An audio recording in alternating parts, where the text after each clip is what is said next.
I'm like, man, what is this nigga gonna do? Like the way that the perception was just like this nigga was just gonna come in and kill everybody. But, you know, and that kind of, I would say, built up a level of, you know, nervousness about actually interacting with him because the way that the narrative was being said about him.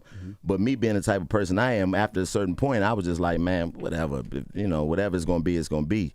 So by the time we actually met, he came to this is right after he won the Emmy. So this, you know, I'm hearing stories about him in the building because we doing an arena, so I'm hearing stories.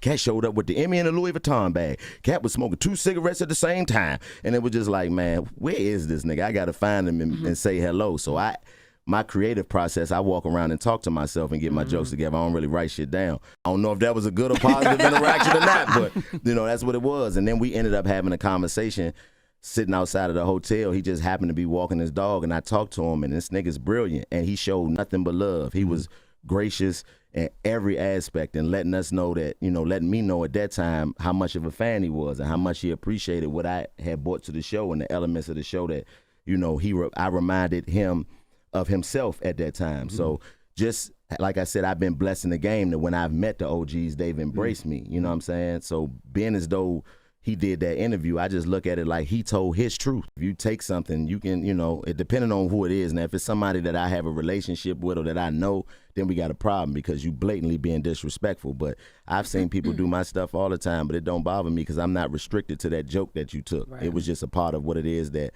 I, you know, have experienced. So it's just a way of looking at it. But I don't think that, you know, that's something that would bother me because, you know, I'm really on stage telling my truth. That's one thing I love about Jess's stand-up. Like, Jess, we did a show, what was that, in Vegas? We did that show together at the Mirage. Yeah,